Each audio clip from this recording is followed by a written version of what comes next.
Boxing Day. So we start out with the Nation newspaper, and this is what they lead with. Probe into $500 million Union Bank acquisition widens. That's what they're leading with.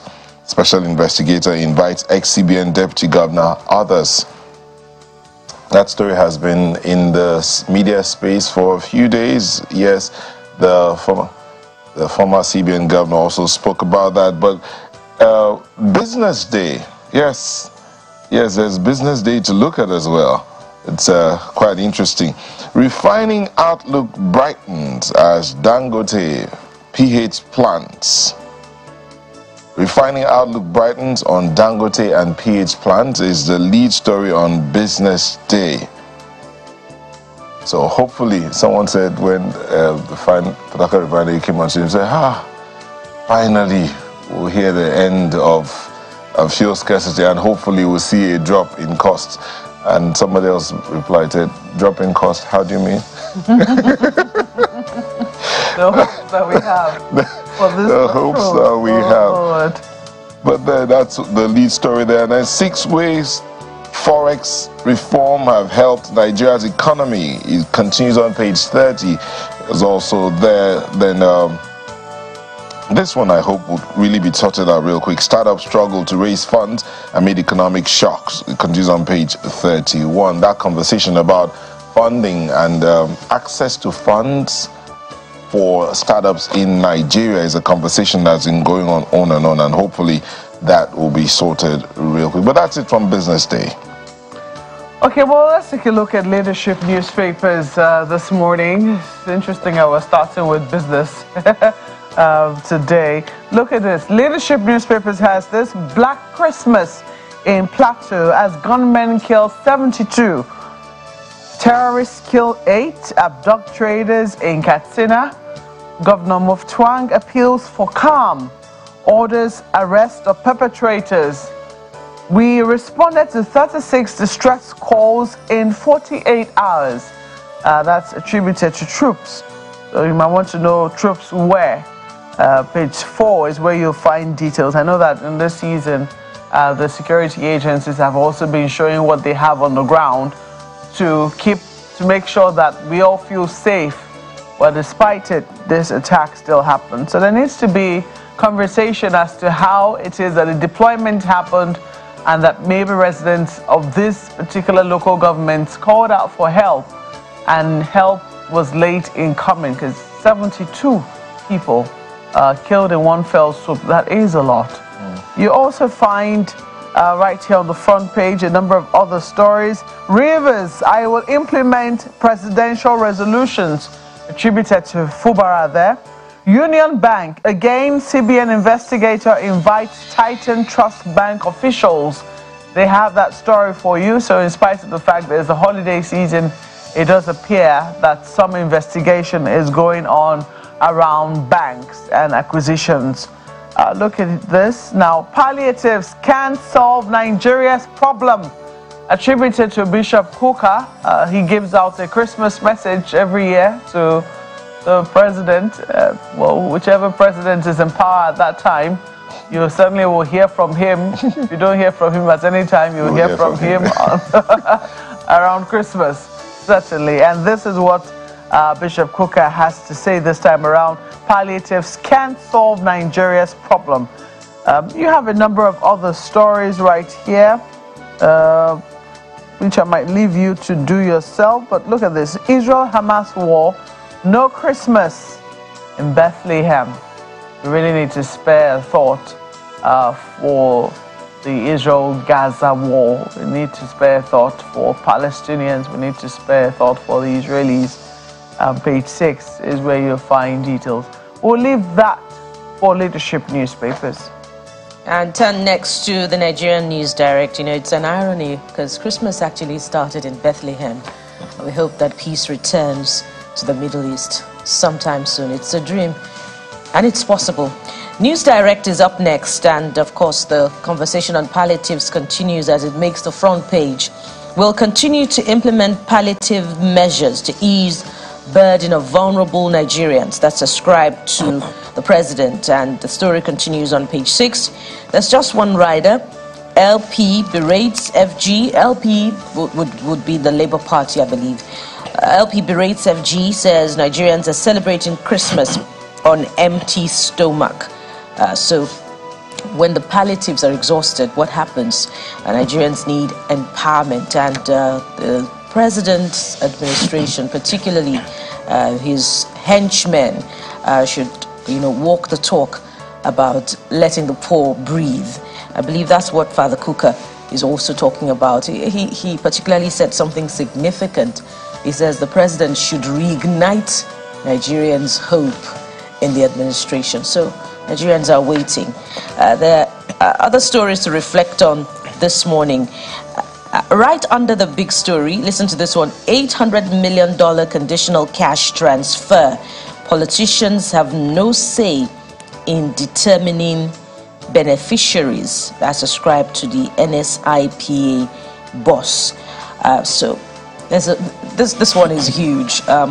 Is it different from what's being implemented by the Ministry of Humanitarian Affairs and Poverty Alleviation, from whom, from where we understand that about 3.5 million Nigerians have benefited, from the transfer of 25,000 naira per month, and will go on for 3 months. That's according to the Minister of Humanitarian Affairs and Poverty Alleviation. And there's, a register by which that is being administered, the register that has been cleaned up.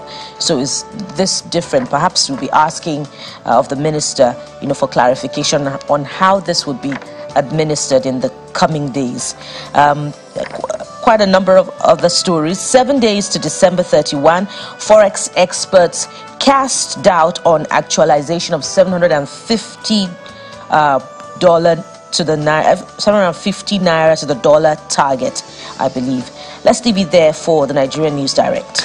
Switch to the Nigerian Observer this morning, and it is talking about the same issue that was raised in one of the stories that Mark read earlier. Look at it. Kuka to Tinubu: God, history won't forgive your failure. Says president has no excuses before God. Nigerians urges end to partisanship, dismantling of country's evil structure. So when we say, history of God won't forgive failure, what are the KPIs? I can't even begin to bring myself to. Well, where KPIs are concerned, I believe there's been a huge conversation about how the president has given a target to his cabinet members and he won't tolerate failure. So that's his own. Yeah. But what is Nigerians' KPI for the job that they gave to him? You can't even answer that question. So let's even. I'm sure there's a long list. What are the KPIs? Ayo is asking a very important question this morning. So share with us via the mail. We always love to read from you anyway. For instance, if the KPI is bring the dollar back to 1-1, then that's a KPI, and that will be the day. Anyway, right above the nameplate, Nigeria immigration issues scam alert as Nigerians clamor for FG jobs. Point red flags to identify job scams. And right beside the nameplate, presidential peace deal, not death sentence, will be implemented. That's according to the governor of River State, Fubara. Stories on page 2. On Boxing Day, Obaseki urges Nigerians to extend love to friends and neighbors. Also on page 2. That's the Nigerian Observer this morning.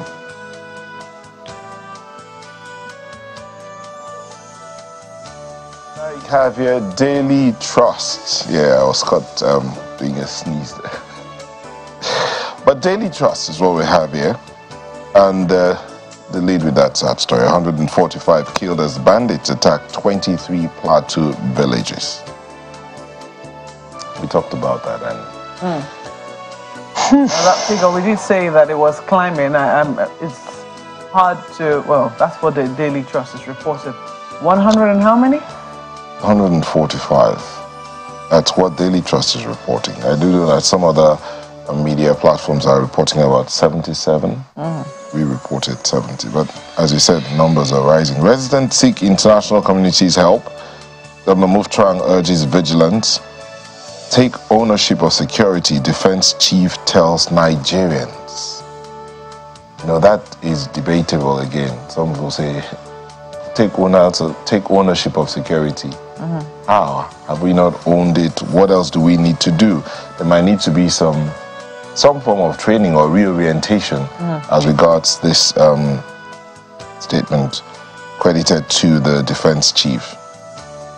Implementation of Tinubu's resolution, not a detriment of my freedom, coming from Fubara, governor of Rivers State. And this is the one. Flight delays, cancellations worsen as NCAA pleads with passengers. I understand some people were stuck at the airport. That story continues on page 20. How Naira scarcity, devaluation, inflation, others dominated economy in 2023. You go to page 21 to read more on that. Then this one, ahead of the Supreme Court judgment, Kwankwaso holds special prayer in Kanu. Ahead of the Supreme Court judgment, you find more of it on page 10. Israel kills over 100 at Gaza refugee camp on Christmas Eve. As the other paper reported, no Christmas in Bethlehem. Kuka to Tinubu, you have no excuses. God won't forgive you if you fail.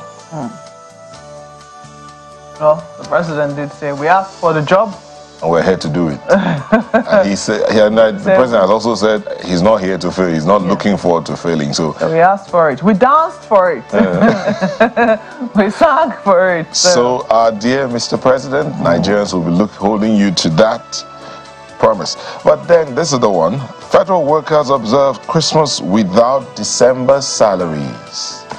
So how are they observing the Christmas then? I mean, it certainly will be worthwhile to do a poll and find out how it is that federal workers have survived this particular Christmas. It wasn't just federal workers. It wasn't just even some state workers and the private sector.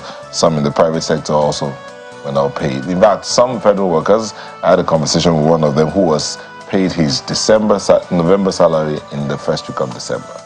Interesting. So, but the jury's out there. But that's it from Daily Trust. And look at some of the dailies. We will be back in a moment to continue the conversation